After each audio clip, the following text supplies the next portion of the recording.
पर आपका बहुत बहुत स्वागत करती हूँ। जैसा कि 2014 के अंदर बीजेपी सरकार फुल बहुमत से हमारी केंद्र सरकार बनकर आई थी और 2019 के अंदर भी हमारी लोकसभा की 10 सीटों से बीजेपी सरकार आई थी। और क्या आने वाले 2024 के अंदर बीजेपी सरकार फिर आ पाएगी या नहीं आ पाएगी? यहाँ पर कुछ महिलाएं और पुरुष भी उपस्थित हैं, तो आइए इनके विचार जान लेते हैं। 2019 की तरह 10 सीटों से फिर अपना अधिकार जमा पाएगी या नहीं जमा पाएगी? तो आइए इनके विचार जान लेते हैं। तो हाँ जी, तो मैम आप ये बताइए कि आप कौन सी सरकार को देखना पसंद करेंगे?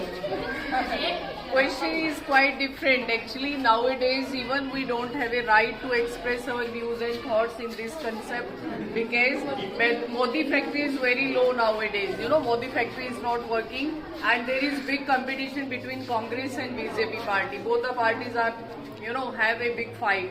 So we can't say anything which party is going up and which party is coming down. So it is in the, you know, in future we can't say anything about this. And we just have to wait and watch, and we should wait for 25th May. And on this day when voting will start in the evening, we can have an idea about this. And this time we are not sure about anything like old days. I think so. तो ma'am जैसे कि 25 मई को यहाँ जो हमारे election होंगे उसमें आप किसको वोट देना चाहेंगे मैम? ये और बताइए ma'am. Actually, ma'am, we want change nowadays. Actually, we want change for this India. And we have seen Modi Sarkar for 10 years now. I am expecting a change actually. We are expecting change and we are looking for someone who can change this Haryana. Yes, I don't believe in BJP and Congress. I just believe on a right kind of human being in this. And I'm looking for a new person who can change the shape of this Haryana. तो जैसा कि ma'am यहाँ पे एक तो नई सरकार BJP आई हुई है और एक आप भी है, इसके अलावा तो कोई ज्यादा खास यहाँ हरियाणा के अंदर है नहीं। तो उस हिसाब से आप किसको वोट देना चाहेंगे मैम? आपकी क्या इच्छा है कि आप आए, जेजेपी आए? क्योंकि कांग्रेस और जो बीजेपी से जो हमें उम्मीद थी, हर एक पर्सन को उम्मीद थी, आज मुझे ऐसा फील हो रहा है कि वो अपने जो वादे हैं वो नहीं निभा पाई देश के लिए। मुझे भी नहीं लगता कि कोई स्पेशल काम बीजेपी ने किया है। तो मैम देखो, इस टाइम तो ये तो है कि अब की बार ऐसा लग रहा है कि बीजेपी सरकार शायद ही आ पाए, लेकिन फिर भी मैं ये देखना चाहूंगी कि आप कौन सी नई सरकार को मतलब देखना चाहती हैं? Actually, we are looking for a right kind of candidate in Haryana, not for this BJP or Congress or any JJP and this. We are just looking for a candidate who can serve the masses, who can work for these masses, who can bring new things and new changes in the world, right? Even in Haryana. So you understand better, lots of crime is there and you can understand the situation of businessman and you can see the system or even education. Many new things are there, but still we have to do lots of things in this side and we are waiting for right kind of person. So I won't say anything about this. And on 25th I will decide what to do. I will check the candidate, later on I will work on that. Okay, जैसे कि ma'am ने अभी ये बताया है कि अभी ये डिसाइड नहीं कर पाए हैं कि ये कौन सी सरकार को, मतलब जैसे कि इनके विचारों से हमने जान लिया कि कांग्रेस और बीजेपी को तो ये नहीं चाहेंगे। तो हमारे हरियाणा के अंदर दो सरकार है, जेजेपी और आप, मतलब मुझे लग रहा है कि आप और जेजेपी के अलावा तो हमारे यहाँ कोई है ही नहीं। तो मैम अभी डिसाइड करेंगे कि जेजेपी और जो यंग है तो वो तो हमारे दुष्यंत चौटाला जी ही हैं। तो मैडम अब सेलेक्ट करेंगी तो इन दोनों सरकारों में से हम किसको मतलब अपना वोट देंगे। तो आइए जान लेते हैं, यहाँ पे कुछ पुरुष भी हैं तो इनके भी विचार जान लेते हैं। हाँ जी, नमस्कार सर। हाँ जी सर, आप आने वाले टाइम में किसको वोट देना चाहेंगे? जैसा कि अभी जो है कि पूर्ण बहुमत से तो बीजेपी में भी कंपटीशन है, कांग्रेस का और बीजेपी का, क्योंकि जो जेजेपी पार्टी है उनसे रुष्ट है, क्योंकि उन्होंने गठबंधन उनसे जो भी जेजेपी को की वोट आई थी वो किसकी आई थी, हमारी जो बीजेपी की वोट थी वो दी थी, लेकिन उन्होंने क्या किया, दोबारा उन्हीं को ही बहुमत उन्हीं को ही गठबंधन से उन्हीं के साथ मिल गई। तो जेजेपी भी कंपटीशन से बाहर है और हमारी जो आम आदमी भी नहीं आएगी। तो कंपटीशन है कांग्रेस और बीजेपी का।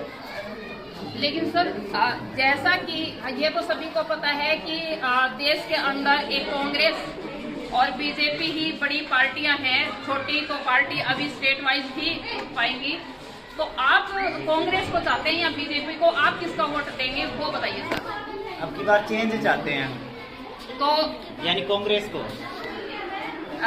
ये सर कांग्रेस को वोट देना चाहेंगे, तो आपको ऐसा क्यों लगता है कि कांग्रेस आनी चाहिए और बीजेपी ने मतलब ऐसा क्यों किस वजह से आप रुष्ट हैं, वो अपने विचारों में बताइए सर। वही है कि जो बीजेपी के कुछ काम उन्होंने ठीक किए, लेकिन जो उनके पूरे वादे थे वो पूरे नहीं कर पाए।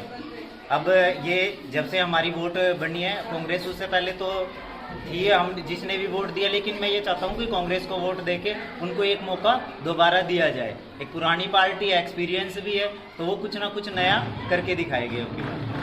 जैसे कि इनके विचारों से कांग्रेस को एक्सपीरियंस पार्टी मानी जा रही है, क्या राहुल गांधी इस लायक हैं कि वो अपने देश को संभाल पाएंगे? हम एक सोच है हमारी अपनी कि हाँ स्टेट की बात आ जाए तो अलग है विधानसभा के इलेक्शन में, लेकिन क्या राहुल गांधी हमारे पूरे देश को संभाल पाएंगे या नहीं संभाल पाएंगे, उस पर आपके क्या मत है सर, वो और बताइए प्लीज। मेरा मानना है ड्यूटी विद रिस्पॉन्सिबिलिटी। जब किसी को ड्यूटी दी जाती है, रिस्पॉन्सिबिलिटी दी जाती है, तो वो तब उसके मायने समझता है, तब उस पर वो वर्क करता है। यानी और बात करें जितने भी ये पॉलिटिकल है, मान लो हमारे पीएम ही है, वो खुद के उनके जो डिसीजन नहीं होते, जो उनके कंसल्ट करते हैं, मतलब जो उनके को सलाहकार है वो लेते हैं, तब डिसीजन लिया जाता है। तो यही सेम हमारे जो भी पीएम आएंगे उनके साथ भी सलाहकार होंगे, तो तब पूरी पार्टी क्या करती है, सलाह करने के बाद तभी कोई डिसीजन लेती है। तो इनका मतलब है कि जो काउंसलर है वो सुप्रीम है, काउंसलर जब सजेस्ट करेगा उसके बाद ही राहुल गांधी को डिसीजन लेना चाहिए। तो आई थिंक सो कि ऐसा तो नहीं होना चाहिए सर कि हमारे अंदर खुद के अंदर भी माइंड है, हमें चाहिए कि राहुल गांधी भी शायद 72 का बर्थ है उनका, तो आई थिंक कि वो भी एक अब मतलब ऐसे सोच में इतनी एज में तो आ गए कि खुद का डिसीजन खुद ले। ठीक है, काउंसलर देते हैं, लेना भी चाहिए। चलो आगे पूछते हैं, एक यहाँ भी है एक सर। हाँ जी सर, नमस्कार सर। नमस्कार सर, आने वाले 25 मई को जो वोटिंग होगी इलेक्शन में, आपको किसको वोट देना चाहेंगे सर? मुझे तो सभी ठग लगते हैं, मैं किसी को वोट देना नहीं चाहता क्योंकि ये देश के लिए कुछ काम मुझे तो लगता नहीं है। क्योंकि भारत में अगर जो हम बात करें तो धार्मिक विषयों पर जीतना आसान है, लेकिन अगर जो भारत में विकास के तौर पर कोई सरकार बोलती है कि हम जीतेंगे तो इलेक्शन जीतना बड़ा मुश्किल है। तो मुझे तो सभी ठग लगते हैं, मैं पॉलिटिकल को इससे ज़्यादा कुछ नहीं बोलना चाहता। नहीं सर, जैसा कि अब आप देखो 18 से ऊपर हो गए हैं, क्या आप किसी को वोट नहीं देना चाहेंगे? इस बार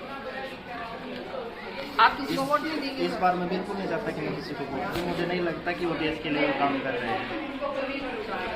तो देखो, जैसा कि यंग जो है हमारे नौजवान हैं वो अब रुष्ट हो चुके हैं बीजेपी सरकार से भी, कांग्रेस से भी, और इनका अपना ओपिनियन है कि ये किसी को ही वोट नहीं देना चाहते।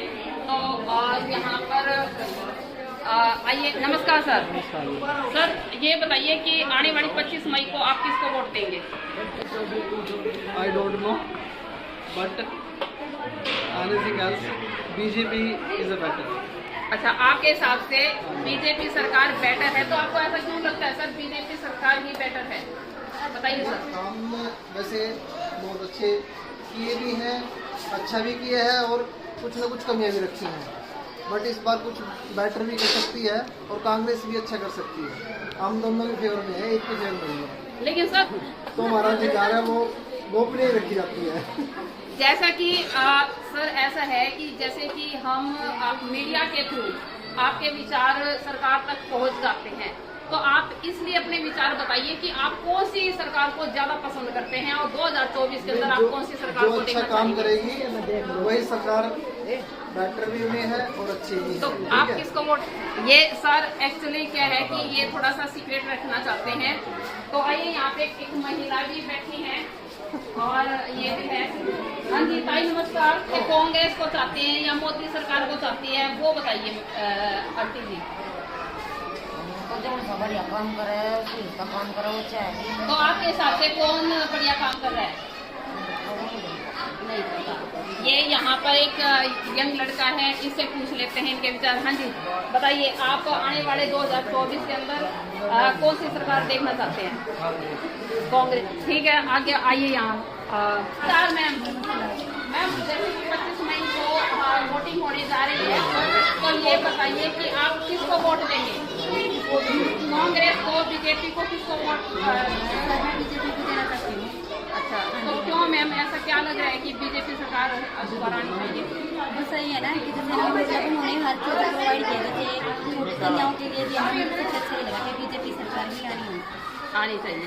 ठीक है, यहाँ भी एक महिला है। तो नमस्कार मैम। तो मैम ये बताइए कि जैसे कि अब 25 मई को इलेक्शन होंगे लोकसभा के, तो आप 2024 के अंदर कौन सी सरकार को देखना चाहते हैं? किसको वोट देंगे आप? बताना मैम। फिलहाल तो मैं ये फाइनल नहीं कर पा रही हूँ कि बीजेपी को दो या कांग्रेस को दो, लेकिन मैं ये चाहती हूँ चेंज इज वेरी इम्पोर्टेंट। ये कह रहे हैं कि चेंज इज वेरी इम्पोर्टेंट। यहाँ पे भी कुछ महिलाएं हैं। हाँ जी मैडम जी, नमस्कार। नमस्कार मैम, नमस्कार। आप किसको मत देना चाहती हैं? मैडम जी ये लो, ये तो अपने मत पे है ही नहीं। चलो अभी ये इनके जो घर वाले कहेंगे उसके हिसाब से ये चलेंगे। चलो ठीक है ma'am, thank you so much. तो जैसा कि आपने देखा, यहाँ पर कोई भी बंदा है सही से ये नहीं बता पा रहा कि कांग्रेस आनी चाहिए या बीजेपी आनी चाहिए। तो देखते हैं 25 मई को इलेक्शन होंगे और उसके बाद क्या रिजल्ट आता है, कौन सी सरकार आती है केंद्र सरकार के रूप में। तो हम सब वेट करेंगे। थैंक यू, धन्यवाद। और प्लीज़ इस चैनल को सब्सक्राइब कीजिए, लाइक कीजिए एंड शेयर भी कीजिए। धन्यवाद, थैंक यू।